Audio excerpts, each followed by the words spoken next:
2025년을 앞두고 많은 이들이 한국의 미래와 국군의 향방에 대해 궁금해하고 있습니다. 그 가운데 최근 주목받는 인물이 있습니다.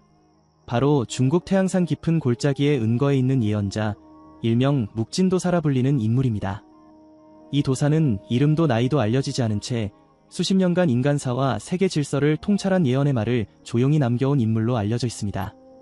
그는 전통적인 예언 방식인 한문고서 형태로 계시를 남기며 그 기록은 제자에 의해 한국어로 번역돼 전해지고 있습니다. 이 도사가 남긴 5가지 예언은 2025년이라는 운명의 해를 기준으로 한반도, 그리고 대한민국의 국군 변화, 새로운 지도자의 출현, 세계 질서의 격변, 경제 붕괴의 조짐, 국경 해체와 직구촌 통합 흐름 등을 놀라운 적중률로 예지하고 있습니다. 실현된 예언의 성취와 함께 이번 계시록은 높은 예언의 정확도를 바탕으로 전 세계적으로 다시금 주목받고 있습니다. 지금부터 전해드릴 이 5개의 예언은 단순한 미래 전망이 아니라 실제로 일어날 가능성이 있는 계몽적 메시지이자 하늘의 뜻을 품은 계시입니다. 한반도에서 펼쳐질 국군의 흐름, 그리고 전 세계적으로 감지되고 있는 시대의 징조를 이해하고자 한다면 지금부터 이 예언의 내용을 천천히 따라와 주시기 바랍니다. 첫 번째 예언. 짐을 지는 자, 죄가 아닌 운명을 따르다. 국군의 물꼬가 거슬러 오를 때 민심은 있고 권좌에 안긴 자의 그림자는 어둡도다. 그러나 하늘은 노하지 않았고 땅은 숨을 멈추지 않았으니 때 이른 여름 장마의 벼락을 맞는 이는 스스로의 죄업을 등에 지고 성문을 스쳐 나아갈 것이다. 묵진도사는 첫 번째 계시에서 대한민국을 이끄는 지도자 중 한 사람이 2025년 스스로 감옥에 들어갈 것임을 예언하고 있습니다. 그는 자신의 죄를 부정하지 않고 도망치지도 않으며 민심의 짐을 짊어지고 조용히 물러납니다. 이 장면은 단순한 정치적 심판이 아니라 국군 변화의 상징적인 전조로 받아들여집니다. 묵진도사는 이 인물을 짐을 지는 자라고 부릅니다. 이는 곧 죄가 아닌 운명을 짊어진 자라는 의미입니다. 한 나라의 균형을 바로잡기 위해 자신을 희생하는 인물. 그의 결단은 혼란 속에서 질서를 회복하는 첫걸음이자 한국이라는 배가 다시 균형을 잡는 출발점입니다. 과거 실현된 예언들이 그랬듯 이번 계시 또한 2025년이라는 운명의 해를 기점으로 한국의 미래에 중요한 전환점을 제시합니다. 두 번째 예언. 문 밖에 머물던 자, 조용히 등장하다. 하늘은 빈 곳을 만들지 않고 큰 바람이 불어 나무를 쓰러뜨릴 때 뜻밖의 뿌리가 드러나 새 줄기가 솟나니라. 이름 없는 자, 문 밖에 머물던 자, 높은 자리를 바라보지도 않던 자가 백성 앞에 나아갈 것이다. 두 번째 예언은 한국의 국군 상승과 직결되는 새로운 인물의 출현을 예고하고 있습니다. 기존 정치권, 기득권, 언론이 전혀 예상하지 못한 인물이 국민들의 마음속에서 서서히 떠오릅니다. 그 사람은 조용히 살아온 이였고 권력에 대한 욕망도 없던 인물이지만 백성들이 먼저 손을 내밀게 됩니다. 그 인물은 짧은 말과 깊은 눈빛을 가졌고 사람을 차별하지 않으며 행실이 고든 이로 묘사됩니다. 예언가 묵진도사는 이 인물을 문 밖에 머물던 자로 지칭하며 그의 등장이 조용하지만 결과는 혁명적이라고 예지합니다. 이는 단순한 지도자의 교체를 넘어 대한민국의 정치문화 자체가 새로운 패러다임으로 전환된다는 상징적 계시입니다.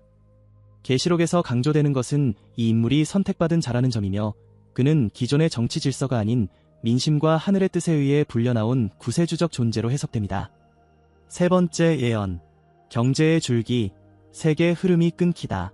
을사년이 지나며 사해의 금줄이 끊기고 흙을 파던 손은 허공을 더듬으며 곡식은 무르익지 못하고 시장은 바람만 분다.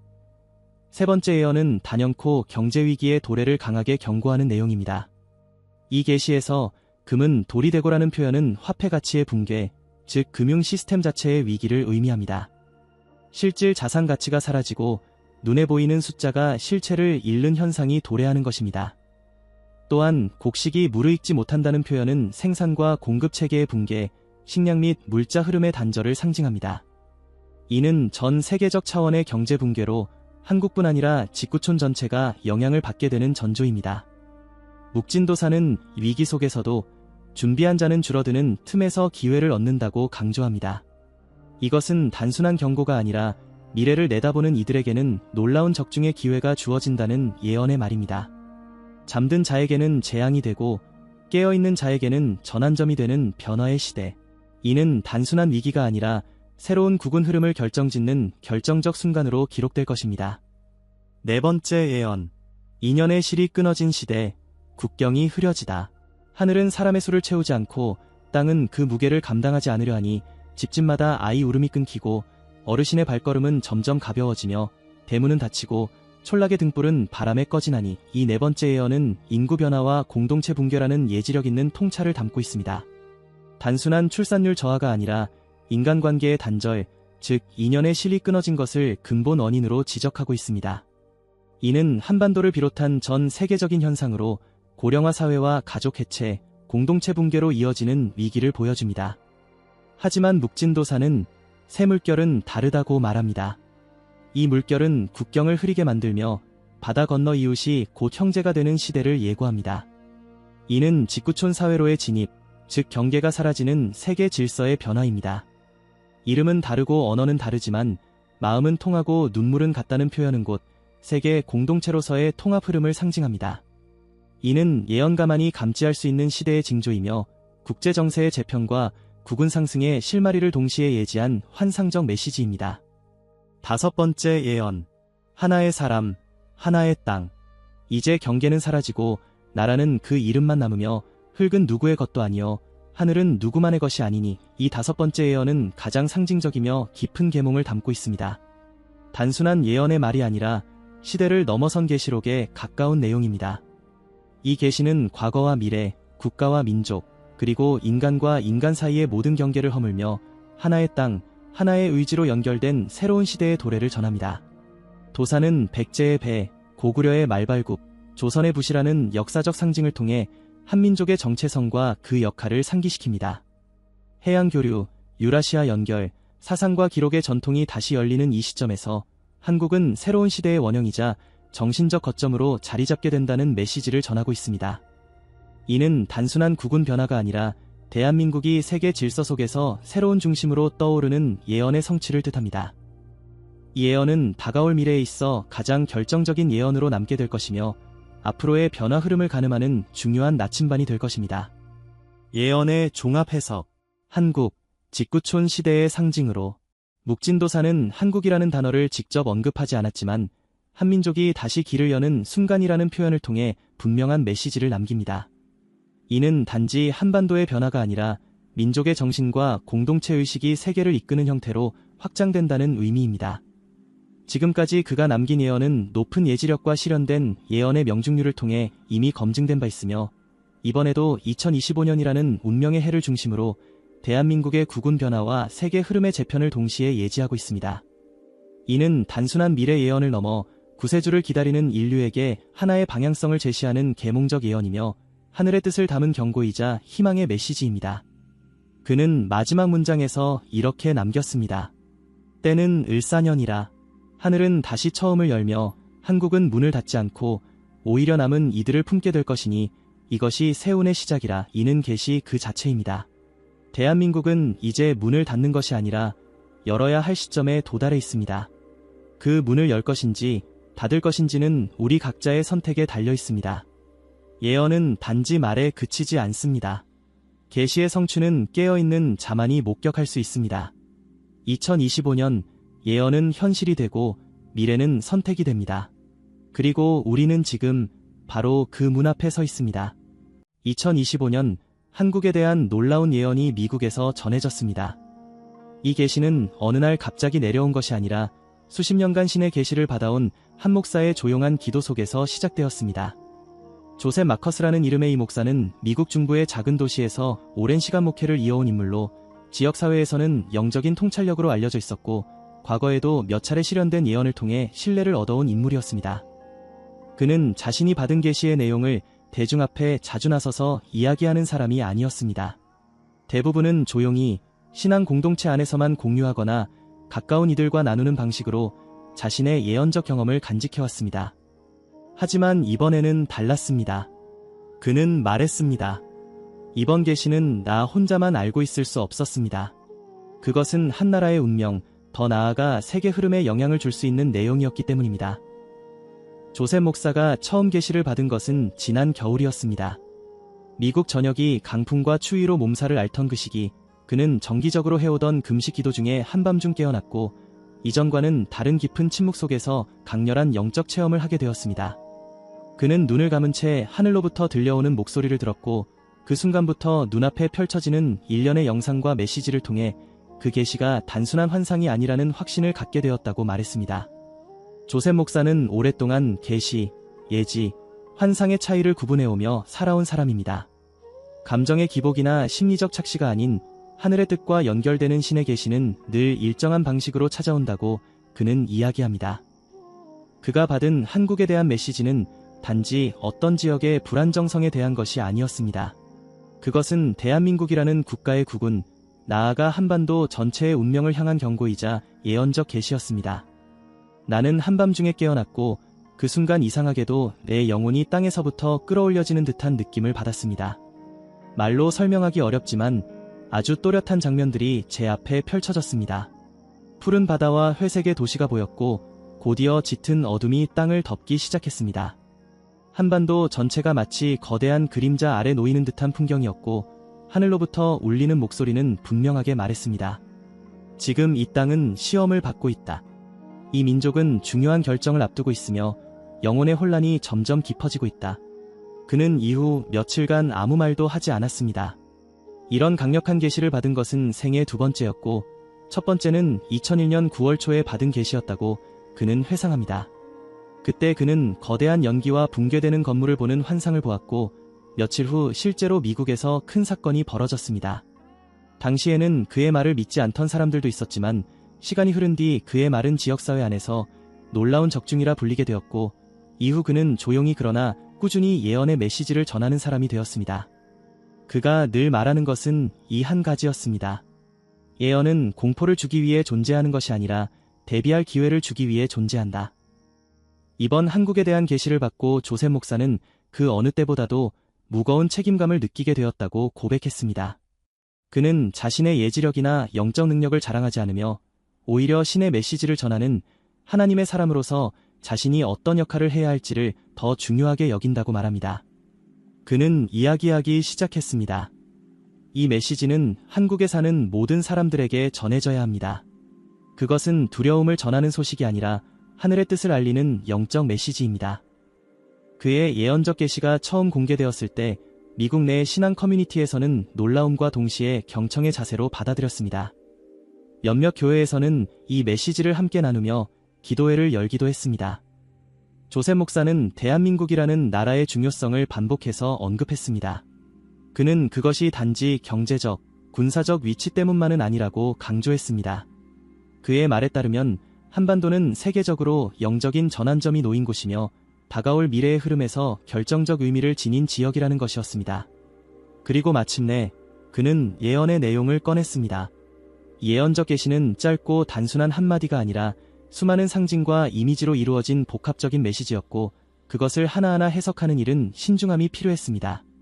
그는 서두르지 않았습니다.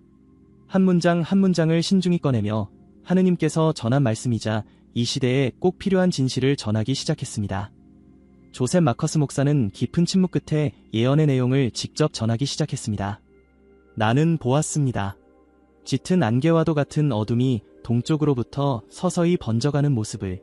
그 어둠은 단숨에 퍼지는 것이 아니라 천천히, 그러나 멈추지 않고 땅 위를 뒤덮고 있었습니다.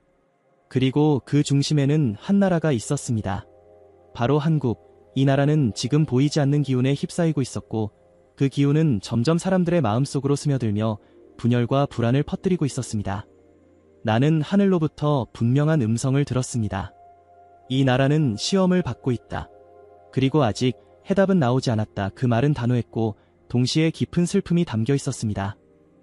나는 다시 눈을 들었습니다.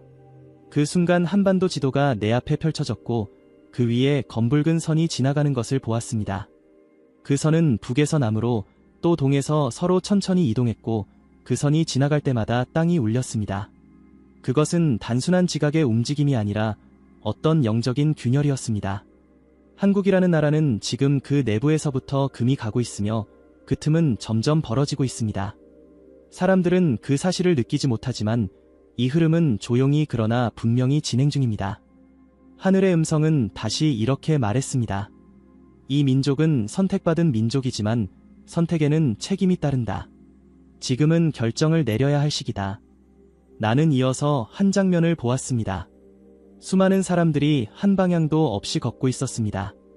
모두가 바쁘게 움직이고 있었지만 그 누구도 목적지를 모르고 있었습니다. 도시의 중심에 거대한 탑이 있었고 그 탑은 점점 기울고 있었습니다. 그것은 나라의 중심을 상징했고 그 탑 아래엔 수많은 갈등과 논쟁이 얽혀 있었습니다. 나는 하느님께 물었습니다. 무엇이 필요한 것입니까? 그때 들려온 대답은 한 단어였습니다. 지도자.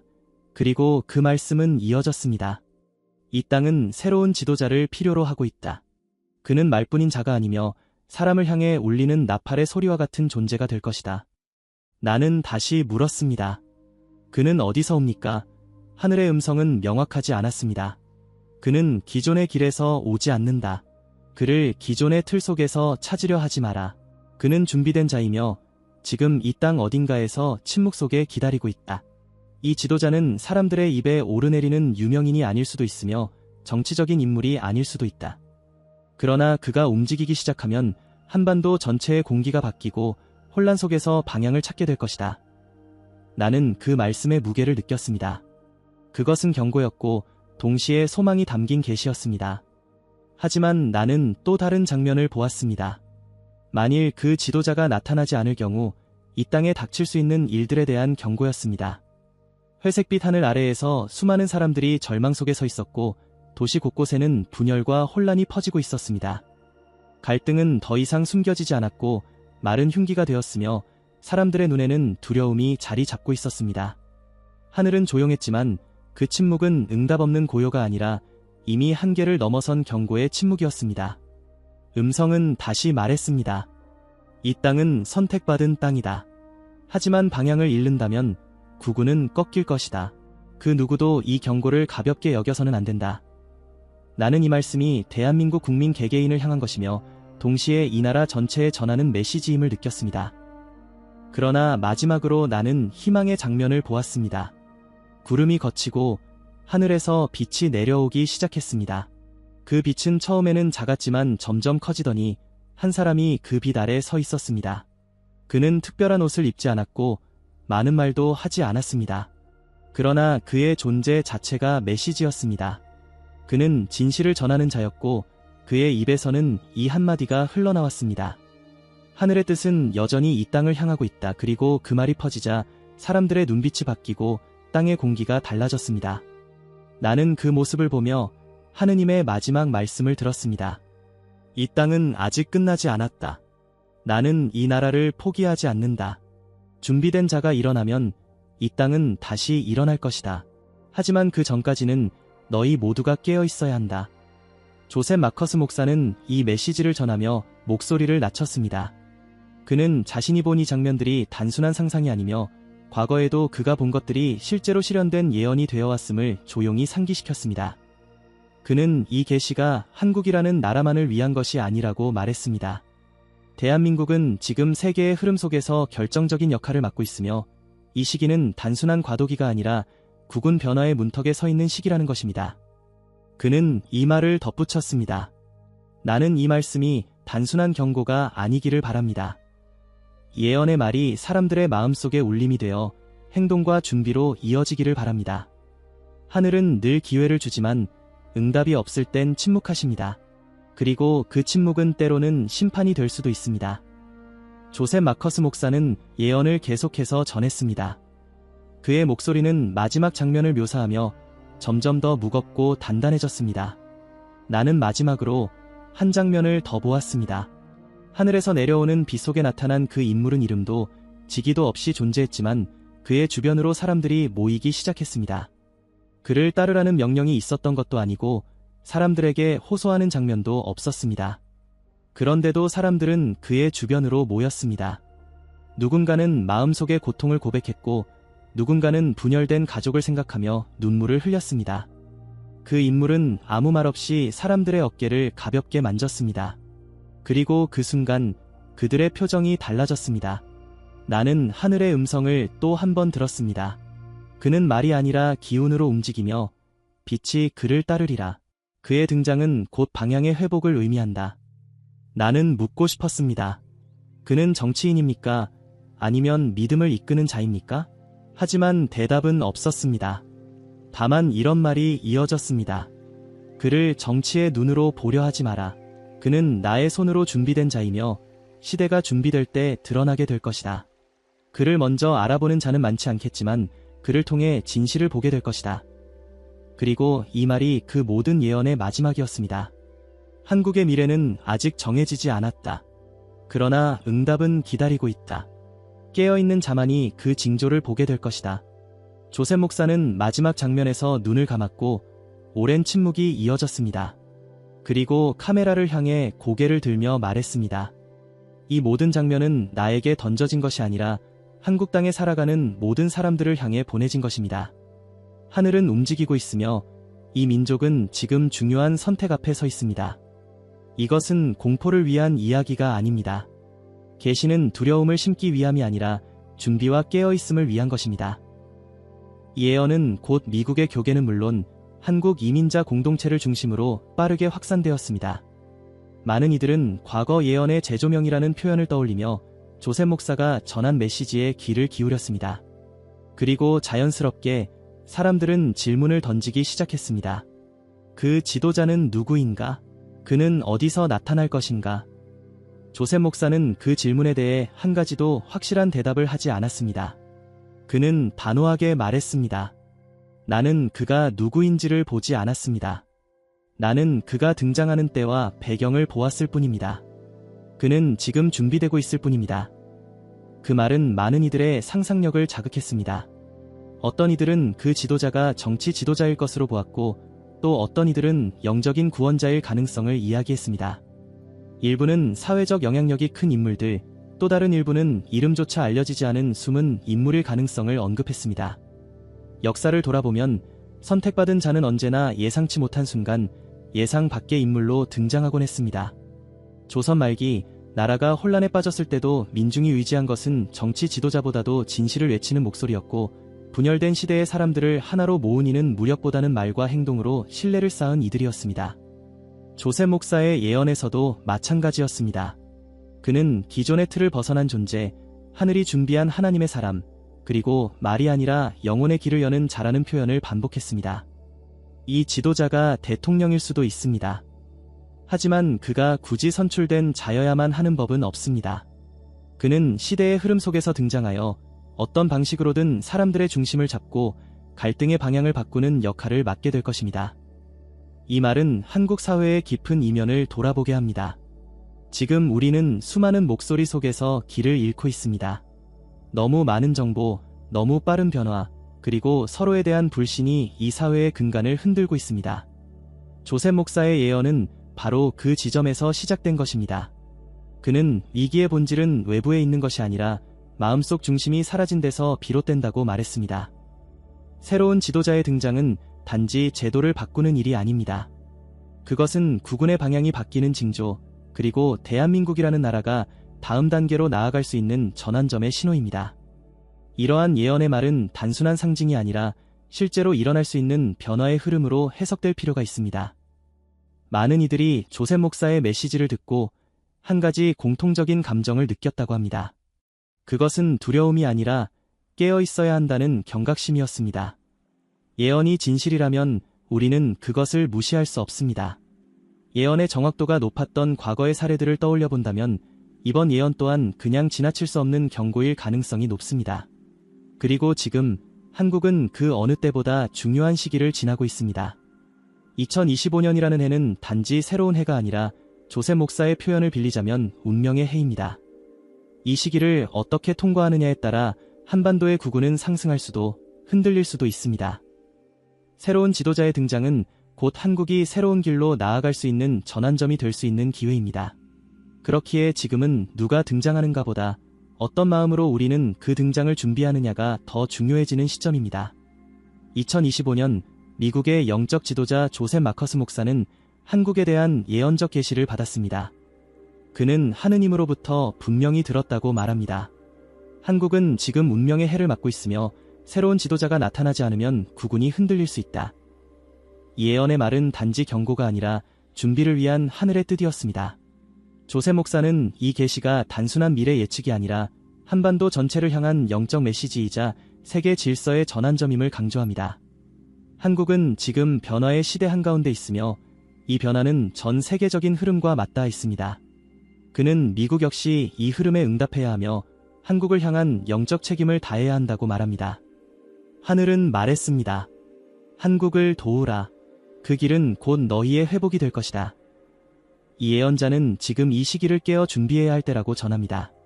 계시는 깨어있는 자에게 응답하며 그 응답은 새로운 시대의 문을 여는 열쇠가 될 것입니다. 3명의 스님이 남긴 예언, 2025년의 운명을 가리키다. 지금 이 한반도에서 어떤 흐름이 달라지고 있다는 감각을 느끼는 사람들이 있다. 2025년 이 해를 둘러싼 이야기들은 여전히 수면 아래 있다. 그러나 주목할 것은 서로 다른 시대와 장소에서 살아간 3명의 스님이 모두 이 해를 가리키고 있다는 점이다. 한국과 중국, 그리고 일본, 서로의 문화적 배경도 수행의 방식도 달랐던 세 인물이 공통된 시기를 입을 모아 언급했다는 사실은 결코 가벼이 넘길 수 없다. 한국의 타너 스님, 중국에서 태어나 티베트와 인도에서 깨달음을 얻은 허운 스님, 그리고 일본의 고산 사찰에서 세상과 떨어져 수행한 수도승 류겐. 이 세 사람은 각기 다른 언어와 사상을 바탕으로 한국의 미래, 한반도의 변화, 그리고 다가올 지도자에 대해 기록을 남겼다. 그리고 예언의 중심에는 한 가지 공통된 해가 있었다. 바로 2025년이다. 예언이 단지 꿈이나 상상의 산물이었더라면 이렇게 3명의 인물이 모두 하나의 해를 지목하지는 않았을 것이다. 그들은 모두 삶의 마지막까지 예지력과 통찰력을 추구했고 많은 사람들이 실제로 그들의 말이 놀라운 적중을 보였다고 회고했다. 지금 이 순간 우리는 그 예언의 한가운데에 서 있을지도 모른다. 그리고 이야기의 시작은 일본의 한 수도승으로부터 시작된다. 그날 밤 류겐 스님은 말없이 앉아 있었다. 그의 주변엔 몇몇 이들이 있었고 가람의 공기는 고요했다. 그러나 그의 눈은 한 점을 응시하고 있었고 마침내 그는 입을 열었다.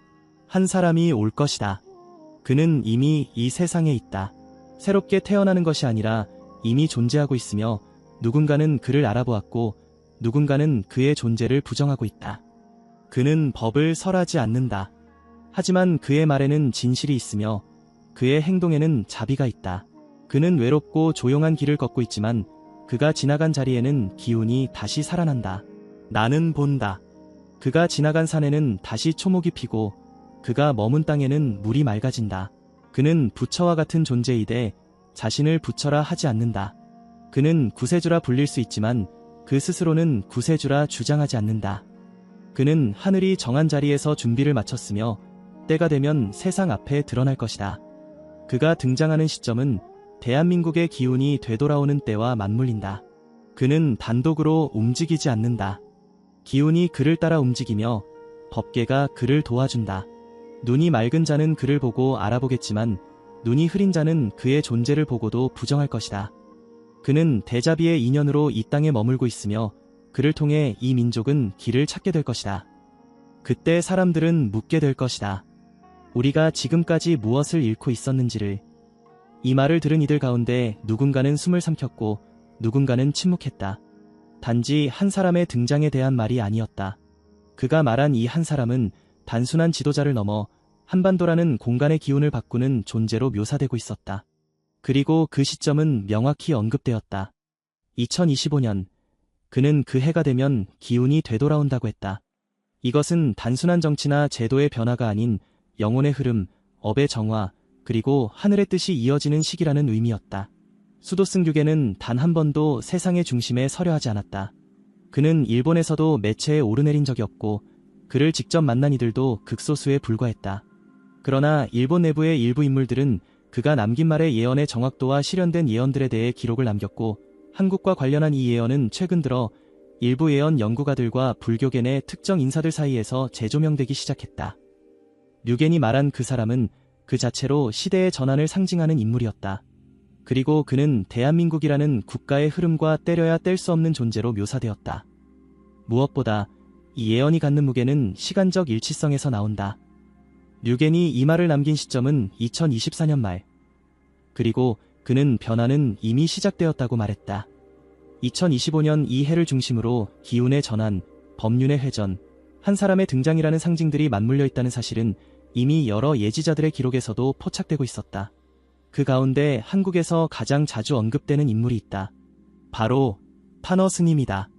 탄어 스님은 단지 예언자나 수도자로만 남은 인물이 아니었다. 그는 한국 현대 불교의 근간을 세운 학자이며 수많은 후학들에게 영향을 끼친 사상가이자 영적 지도자였다. 그는 유교, 도교, 천문학, 불교를 아울러 익힌 인물로 알려졌으며 늘 시대의 흐름과 인간의 운명을 함께 고민했다. 그런 그가 생전 남긴 말 중에는 대한민국의 미래에 관한 언급이 여러 차례 등장한다. 그리고 그 가운데 가장 강력한 하나의 시점이 있다. 1953년 한국전쟁이 멈춘 해다. 그는 이 시점을 기준으로 다음과 같이 말했다. 대한민국은 800년 만에 대운을 맞이할 것이다. 그 시점은 1953년 이후 72년이 지난 해이다. 그 시기에는 반드시 어둠이 먼저 온다. 그 어둠은 갑자기 오며 100일, 길어야 석 달을 넘기지 않는다. 그것은 소리 없이 시작되어 사람들 마음을 파고든다. 누구도 예상하지 못한 방식으로 다가오며 기운은 무겁고 숨은 가빠진다.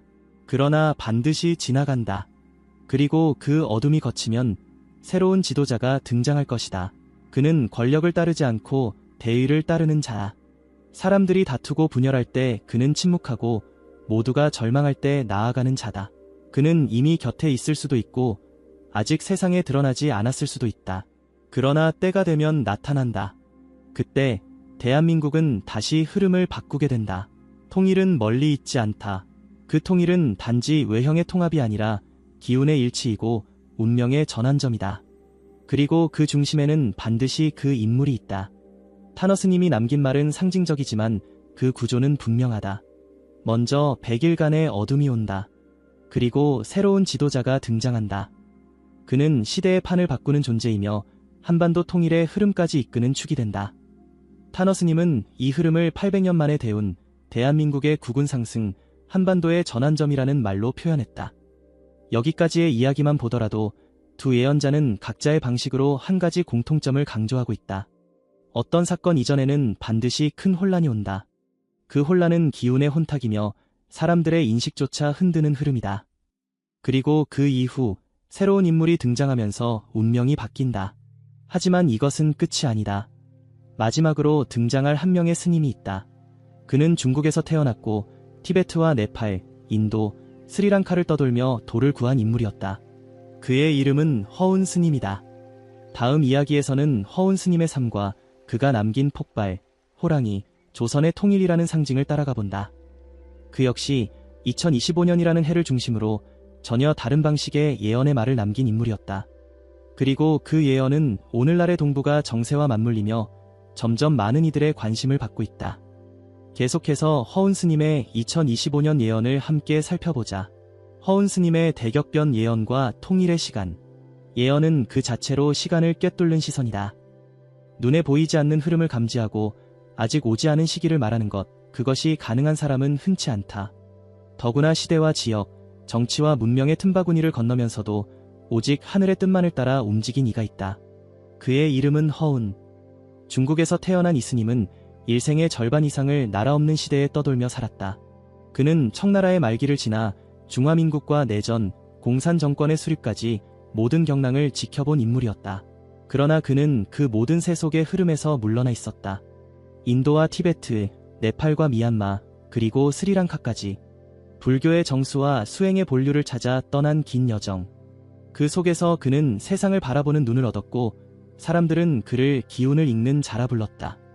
그는 어떤 신비주의자처럼 미래를 말하지 않았다. 언제나 구체적인 시기와 장소, 그리고 사람과 기운의 흐름을 언급했다. 그래서 그의 말은 오랫동안 사람들 사이에서 예지력이 높은 스님이라는 평가로 회자됐다. 그리고 그런 그가 세상을 떠나기 직전 남긴 하나의 기록이 있었다. 처음에는 이 기록이 어디에 있는지도 누가 보관하고 있는지도 알려지지 않았다. 하지만 2016년 중국 동북부의 한 사찰문서 보관소에서 그 문서가 발견되었고 그 속에서 대한민국이라는 이름이 분명하게 등장했다. 허운 스님의 예언은 한반도라는 지역을 구체적으로 가리키고 있었다. 그리고 그 예언이 지정한 해는 바로 2025년이었다. 그는 이렇게 말했다. 중국 전역에서 하늘을 뚫고 솟아오르는 거대한 폭발이 일어난다. 그 후 동쪽의 조선은 다시 통일을 이루게 될 것이다. 내가 죽고 60년이 지나 처음 맞이하는 뱀의 해, 북방의 기운은 쇠약해지고 동방의 문이 다시 열린다. 이때 조선은 호랑이에 의해 하나가 된다. 하늘에서 번개가 치고 땅이 갈라지며 도시가 무너지고 비명소리가 온 방을 가득 채운다. 이 혼란이 지나면 각지에서 사람들이 몰려오고 거대한 축제가 시작된다. 그 시점은 2025년. 조선은 원래 세계에서 가장 지혜롭고 예에 있는 민족이었다. 그러나 오랜 세월 운이 다해 가장 가난한 나라가 되었다. 하지만 하늘과 땅에는 흐름이 있고 그 흐름은 다시 조선을 부른다. 내가 죽고 80년이 지나기 전 조선은 다시 하나가 된다. 허운 스님은 예언에서 두 가지 시점을 명확히 제시했다. 첫 번째는 자신이 세상을 떠난 해로부터 60년이 지난 시점에 처음 맞이하는 뱀의 해, 그리고 두 번째는 죽은 지 80년이 되기 전이라는 시간이다. 허운 스님이 입적한 해는 1960년, 그로부터 60년이 지난 해는 2020년이며 그 이후 처음 맞는 뱀의 해는 바로 2025년이다. 그리고 80년이 되기 전은 2040년, 즉 2025년부터 2040년 사이 한반도는 새로운 국면을 맞이하게 된다는 것이다. 더 중요한 점은 폭발과 호랑이라는 상징이다. 이 표현은 실제적 사건이자 상징적 흐름을 동시에 내포한다. 많은 예언 해석자들은 이 폭발이 단순한 군사적 충돌을 말하는 것이 아니라 국제 질서의 구조적 충격 혹은 거대한 재편의 물결을 상징한다고 보았다. 그리고 호랑이라는 존재는 2022년의 호랑이 해 혹은 한반도 지형 자체의 형상과 관련지어 해석되었다. 그는 다시 이렇게 말했다. 중국은 오래도록 통일을 이루지 못한다. 그러나 북방의 기운이 무너질 때 하늘에 닿는 새로운 기운이 솟구치고 그 기운이 폭발하며 중국은 다시 강성해진다. 그러나 그 통일은 평온하지 않다. 남쪽의 섬은 거의 사라지다시피 하고 하늘을 뚫는 폭발이 전 국토를 불바다로 만든다. 하늘과 땅이 마르고 덕이 없는 자들은 살아남지 못한다. 이때 조선은 도의 기운을 품은 자에 의해 하나가 된다. 그것은 칼로 하는 통일이 아니며 문서로 묶는 합의도 아니다. 기운의 흐름이 하나로 수렴되는 순간 그 통일은 이루어진다. 이 문장에서 강조되는 것은 바로 기운의 흐름이다. 허운 스님은 단 한 번도 무력의 승리나 제도의 변화로 통일이 이루어진다고 말하지 않았다. 그는 철저히 도의 흐름, 업의 정화, 하늘의 계시, 그리고 기운의 통합을 말하고 있었다. 그가 말한 폭발은 경고처럼 들리지만 그 혼란은 오히려 정화의 시작이었다. 도시가 무너지고 비명소리가 가득하다는 표현은 불안과 고통의 시간을 말하지만 그 끝에 등장하는 것은 거대한 축제였다. 즉, 위기 이후의 부흥, 재앙 이후의 구원자, 이것이 그의 예언에서 반복되는 구조였다. 그리고 그 구조는 타너 스님과 류겐 스님이 말한 예언의 흐름과도 닮아 있었다. 먼저 혼란이 온다. 그 혼란은 누구도 막을 수 없다. 하지만 그 이후 하늘의 뜻을 받은 자, 하늘과 기운이 연결된 자, 그런 인물이 등장하면서 변화의 문이 열린다. 허운 스님은 그 인물을 도의 기운을 품은 자라고 말했다. 그가 누구인지, 언제 등장하는지는 명확히 밝히지 않았다. 그러나 분명한 것은 그 인물이 나타나는 시기와 대한민국의 기운이 되돌아오는 시점이 겹친다는 것이다. 그리고 그것이 바로 2025년으로 설정되어 있다는 점이다. 이제 우리는 세 명의 스님이 각기 다른 시공간에서 남긴 예언을 두 편에 걸쳐 살펴봤다. 일본의 수도승 류겐은 한 사람을 말했다. 한국의 타너 스님은 100일간의 어둠 이후 등장할 지도자를 말했다. 중국의 허운 스님은 폭발과 재앙 이후 등장할 도의 인물을 말했다. 그리고 이 세 사람 모두 그 흐름이 2025년을 향해 모이고 있음을 강조했다. 이제 남은 것은 이 예언들의 흐름이 어떻게 서로 닿아 있는지를 살펴보는 일이다. 그리고 그 중심에는 반드시 한 가지 질문이 놓인다. 우리는 그 사람을 알아볼 준비가 되어 있는가? 이어지는 내용에서는 다시 류겐 스님의 두 번째와 세 번째 예언으로 넘어간다. 그는 기운의 회복, 남쪽의 연꽃 같은 기운, 그리고 하늘에서 내려온 듯한 한 사람에 대해 더 자세한 언급을 남겼다. 그 이야기를 통해 우리가 바라보아야 할 방향과 준비해야 할 시점에 대해 좀 더 선명하게 확인하게 될 것이다. 류겐 스님의 연꽃 예언과 기운이 살아나는 한 사람. 2025년이 다가오며 한국 사회 곳곳에는 말로 표현하기 어려운 변화의 기류가 퍼지고 있다. 표면적인 뉴스와 사건들을 넘어서 보이지 않는 흐름 속에서 느껴지는 낯선 분위기. 그것은 단순한 정치나 경제의 문제가 아니라 정서와 의식의 깊은 곳에서 움직이는 흐름이다. 바로 그 지점을 일본의 수도승 류게는 예언 속에서 정확히 짚고 있었다. 그가 남긴 4가지의 예언 중 첫 번째는 이미 소개한 바와 같이 한 사람의 등장이었다. 이제부터는 나머지 3가지 예언 중 2번째와 3번째 예언, 특히 기운의 회복과 새로운 시대를 여는 존재에 대한 이야기로 들어가 본다. 이야기의 시작은 어느 한밤중이었다. 류겐 스님은 조용히 입을 열었다. 2026년이 되기 전 이 땅은 다시 맑은 기운으로 되돌아갈 것이다. 그것은 아무런 행동 없이 주어지는 변화가 아니다. 수많은 갈등과 분열, 속임과 흔들림 속에서 한 줄기 빛처럼 스며드는 기운이 있다. 그 기운은 본래 이 땅에 머물던 기운이며 시대가 바뀌어도 사라지지 않는 도의 기운이다. 남쪽의 하늘 아래에서 연꽃처럼 피어오르는 한 줄기 기운이 있다. 그것은 마치 대웅전 앞에서 향이 피어오르듯 천천히 퍼져간다. 그 기운이 북으로 번져갈 때 사람들은 알게 될 것이다. 이전에 혼란이 왜 있었는지를. 그때가 되면 이 나라는 다시 본래의 기운을 회복하고 오래된 업장이 하나하나 정화되며 새로운 법륜이 돌기 시작할 것이다. 이 대목에서 그가 말한 연꽃처럼 피어오르는 기운은 단지 자연의 변화가 아니다. 그것은 업장이 정화되는 과정을 상징하며 대한민국이라는 나라의 정신적 회복을 의미한다. 류게는 이 흐름이 시작되는 지점을 남쪽의 하늘 아래라고 표현했는데 많은 이들이 이를 한반도 남단 혹은 한민족 내부에서 피어오르는 본래의 의식으로 해석하고 있다. 그가 이어서 전한 말은 더 강력한 상징을 담고 있다. 이번에는 다시 그 사람의 이야기로 돌아온다. 류겐의 3번째 예언이다. 한 사람이 올 것이다. 그는 이미 이 세상에 있다. 새롭게 태어나는 것이 아니라 이미 존재하고 있으며 누군가는 그를 알아보았고 누군가는 그의 존재를 부정하고 있다. 그는 법을 설하지 않는다. 하지만 그의 말에는 진실이 있으며 그의 행동에는 자비가 있다. 그는 외롭고 조용한 길을 걷고 있지만 그가 지나간 자리에는 기운이 다시 살아난다. 나는 본다. 그가 지나간 산에는 다시 초목이 피고 그가 머문 땅에는 물이 맑아진다. 그는 부처와 같은 존재이되 자신을 부처라 하지 않는다. 그는 구세주라 불릴 수 있지만 그 스스로는 구세주라 주장하지 않는다. 그는 하늘이 정한 자리에서 준비를 마쳤으며 때가 되면 세상 앞에 드러날 것이다.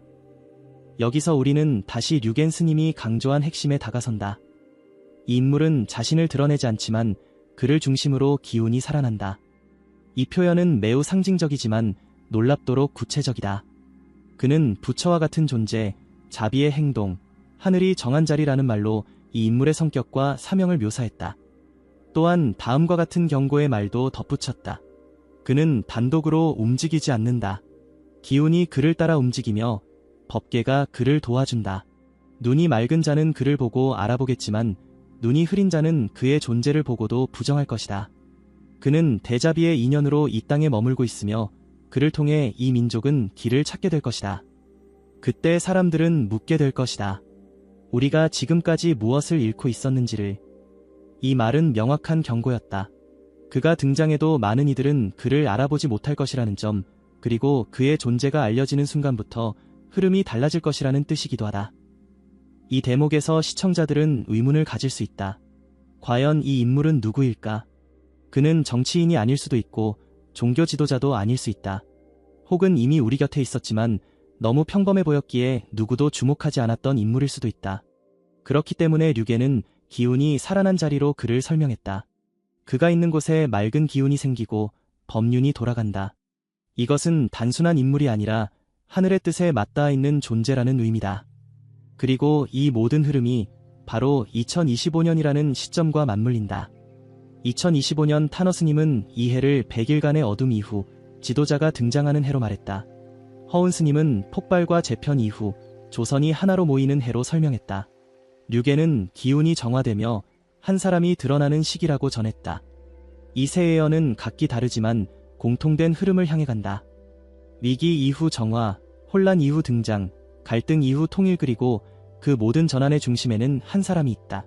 하지만 중요한 것은 그 인물이 아직 누구인지 드러나지 않았다는 점이다. 혹은 이미 드러나 있었지만 많은 이들이 그럴 리 없다는 생각으로 지나쳤을 가능성도 있다. 류계는 그런 가능성을 예견이라도 한 듯이 말한다. 그는 구세주라 불릴 수 있지만 스스로는 구세주라 주장하지 않는다. 이 점은 타너스님이 남긴 예언과도 겹친다. 타너스님 또한 새롭게 등장할 인물은 권력을 좇지 않고 대의를 따르는 자라고 했다. 사람들이 다툴 때 침묵하고 모두가 절망할 때 나아가는 자라고 표현했다. 그는 이미 곁에 있을 수도 있고 아직 드러나지 않았을 수도 있다고 했다. 이처럼 류겐과 타너스님의 예언은 특정한 인물을 묘사하고 있지만 이름을 남기지 않는다. 그리고 그들이 전하는 메시지는 단 하나다. 그를 알아보는 눈을 갖는 것, 그것이 우리 모두에게 주어진 과제다. 이 시점에서 우리는 다시 스스로에게 질문하게 된다. 그 사람은 과연 누구일까? 우리는 그를 알아볼 준비가 되어 있는가? 류겐은 말한다. 눈이 맑은 자는 그를 알아보겠지만 눈이 흐린 자는 보고도 모른다. 이제 마지막 남은 예언 하나만이 우리 앞에 남아있다. 류겐 스님의 네 번째 예언. 그것은 단지 한 사람의 등장을 넘어서 대한민국이라는 국가가 어떤 위치로 올라설 것인가, 그리고 한반도의 통일이 어떤 방식으로 이루어질 것인가에 대한 메시지를 담고 있다. 이어서 그 놀라운 마지막 예언을 통해 2025년 이후 한국이 맞이하게 될 새로운 흐름과 시대의 징조를 함께 살펴본다. 류겐의 마지막 예언, 통일, 도량, 그리고 세계 중심의 한국. 어떤 예언은 조용히 드러나고 어떤 예언은 큰 소리를 내며 세상을 향해 다가온다. 그러나 진짜 예언은 시간이 흐르면서 현실과 맞닿을 때 그 진가를 드러낸다. 이제 남은 마지막 이야기. 일본의 수도승 류겐이 남긴 네 번째 예언은 단지 한 사람의 출현을 넘어서 한반도 전체의 흐름, 그리고 대한민국이라는 나라가 세계 속에서 맡게 될 역할까지 아우르고 있었다. 그의 마지막 말은 앞선 세 가지 예언과 마찬가지로 구체적이며 동시에 상징으로 가득했다. 그는 통일이라는 단어를 언급했지만 우리가 흔히 말하는 정치적 통합이나 제도적 합병과는 완전히 다른 차원의 통일을 말했다. 그는 이렇게 전했다. 대한민국은 통일을 이룰 것이다. 그러나 그 통일은 칼이나 문서로 이루어지지 않는다. 그것은 기운의 일치, 업의 정화, 도량의 통합으로 이루어질 것이다. 나는 본다. 남과 북을 가로지르는 거대한 바람의 흐름이 있다. 그 바람은 대지의 중심에서 시작되어 세 방향으로 퍼져나간다. 그것은 단절된 인연의 끈을 다시 잇고 억눌렸던 진실을 수면 위로 떠오르게 한다. 그날이 오면 대한민국은 그 자체로 하나의 큰 수행처가 될 것이다. 오랜 분단은 도의 실현을 위한 과정이었으며 그 과정을 거친 이 나라만이 새로운 시대의 중심이 될 수 있다. 나는 본다. 세계는 그 중심을 이곳으로 옮기게 될 것이다. 정치나 무력, 경제만으로 설명할 수 없는 이유로 이 땅은 세계가 주목하는 곳이 된다. 법륜이 도는 소리가 세계를 울리고 그 소리는 이 민족의 심장에서 시작된다. 류겐 스님의 이 마지막 예언은 한국이라는 국가를 단순히 하나의 나라로 본 것이 아니었다. 그는 한반도 전체가 도량으로서의 역할을 수행하게 될 것이라고 말했다. 이것은 불교적 언어로 보일 수 있지만 실질적으로는 대한민국의 문화적, 정신적 영향력이 세계로 뻗어간다는 메시지로 해석할 수 있다. 중요한 것은 이 예언이 어느 먼 미래를 말한 것이 아니라는 점이다. 류겐은 예언을 남기며 명확히 말했다. 변화의 조짐은 이미 시작되었고 그 흐름은 2025년을 기점으로 본격화된다. 그는 이렇게 덧붙였다. 이제 기운은 뒤바뀌고 있다. 오래된 질서는 스스로 무너지며 새로운 질서는 조용히 자리를 잡는다. 나는 본다. 한반도는 더 이상 분단의 상징이 아니라 통합의 시작점이 된다. 그 통합은 세계가 필요로 하는 균형의 열쇠가 된다. 오랜 시간 억눌렸던 감정과 분열이 사라질 때 이 땅의 기운은 이전과는 전혀 다른 흐름을 타게 된다. 그리고 그 중심에는 기운을 되돌리는 자, 즉 앞서 말한 그 사람이 서 있을 것이다. 이 대목에서 류겐은 통일이라는 결과보다 더 중요한 것이 있다고 말한다. 그것은 기운이 하나로 정리되는 상태, 즉 업장이 정화되고 하늘의 뜻이 흐름을 따라 실현되는 상태였다. 그 흐름 속에서야 비로소 진정한 통일이 가능해지고 대한민국은 새로운 운명을 향해 나아간다는 것이다.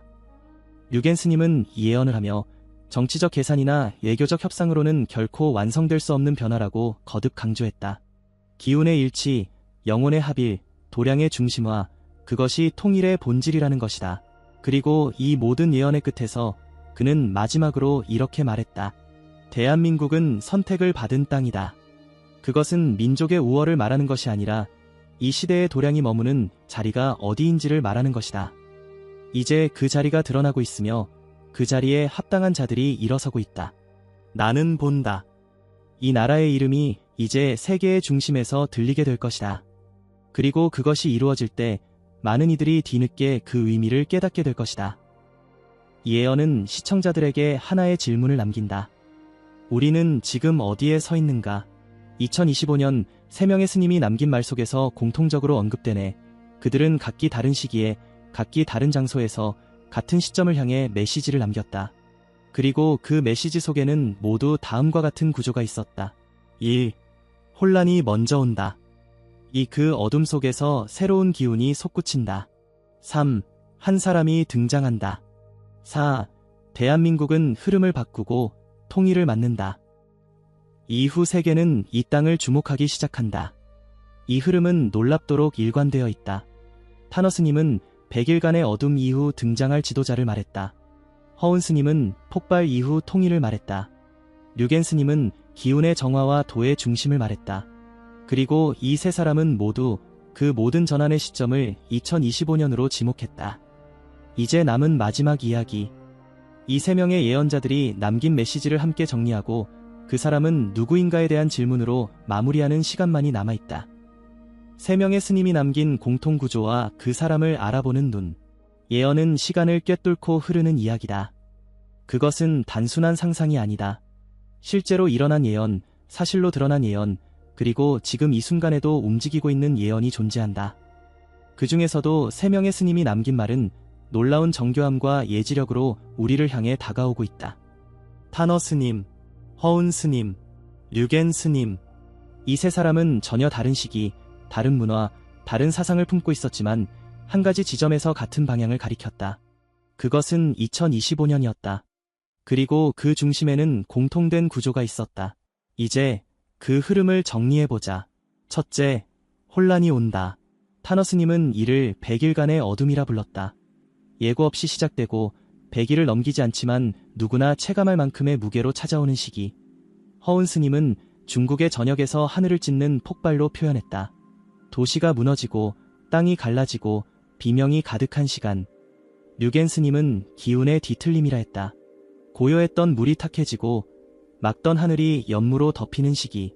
이 혼란은 단지 사건의 나열이 아니다.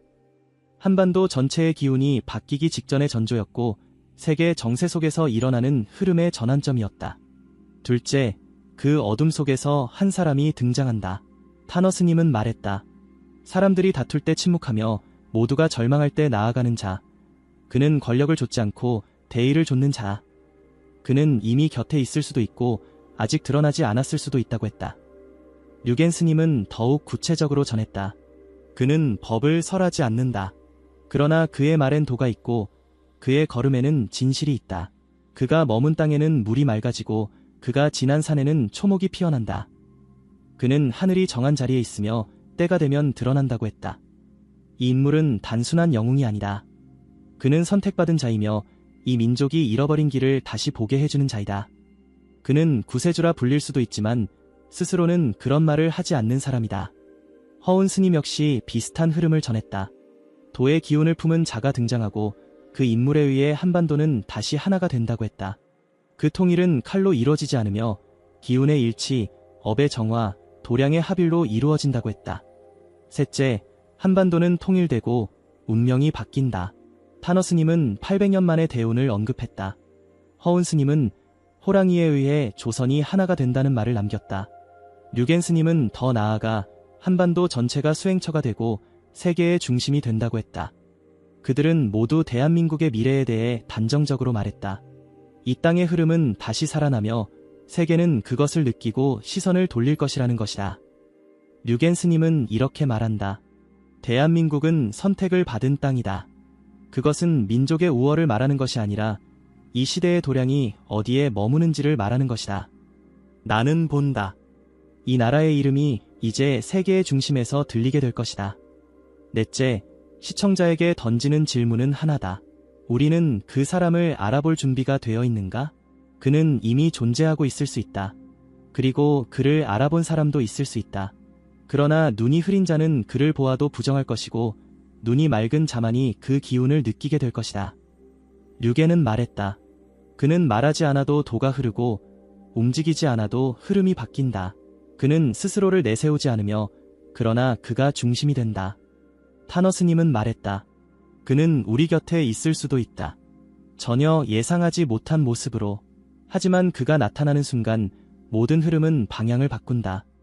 허운 스님은 말했다. 그는 도의 기운을 품었기에 조선을 하나로 이끈다. 그 흐름은 문서로 이루어지지 않으며 마음으로 연결된 기운의 통일이다. 2025년 우리는 지금 그 한가운데에 있다. 경제의 불안정, 혼란한 국제정세, 갈등과 분열, 예측할 수 없는 방향. 많은 이들이 말한다. 요즘 시대는 너무 빠르고 너무 불확실하다고. 그러나 이 세 명의 스님은 그 불확실함 속에서도 방향을 남겼다. 그 방향은 흐름이고 그 흐름은 준비된 자에게 문을 연다. 세 스님의 예언을 정리하면 다음과 같다. 혼란은 전조다. 그 혼란 속에서 한 사람이 드러난다. 그 사람은 구세주로 불릴 수 있으나 스스로는 그렇게 말하지 않는다. 그로 인해 한반도는 하나가 되고 도량이 되며 세계의 중심에 선다. 그 중심이 되는 해는 바로 2025년이다. 이제 남은 것은 우리 자신에게 묻는 일이다. 그 흐름을 보고 있는가? 그 징조를 느끼고 있는가? 그리고 그 사람을 알아볼 준비가 되었는가? 그는 텔레비전에 나오지 않을 수도 있다. 뉴스에 이름이 오르지 않을 수도 있다. 하지만 그가 머문 자리에는 물이 맑아지고 땅이 숨을 쉰다. 우리는 그를 알아보아야 한다. 그는 어디선가 이미 움직이고 있을지도 모른다. 그리고 그를 중심으로 기운은 정리되고 법륜은 회전한다. 그가 누구인지, 그가 어떤 길을 걸어왔는지는 아직 드러나지 않았다. 하지만 한 가지는 분명하다. 2025년이라는 해는 그를 드러낼 수 있는 시간이다. 그 흐름을 외면하지 않고 진지하게 바라보는 것, 그것이 지금 이 시대를 살아가는 우리 모두의 몫이다. 시청자 여러분은 어떻게 생각하십니까? 타너 스님과 허운 스님, 류겐 스님이 말한 그 사람이 누구라고 생각하십니까? 혹시 이미 떠오르는 인물이 있으십니까? 댓글로 여러분의 생각을 남겨주세요. 그 이름이 맞을 수도 있고 아닐 수도 있습니다. 하지만 누군가는 분명 이미 그를 알아보았다고 예언자는 말했습니다. 지금까지 시청해주셔서 감사합니다.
Thank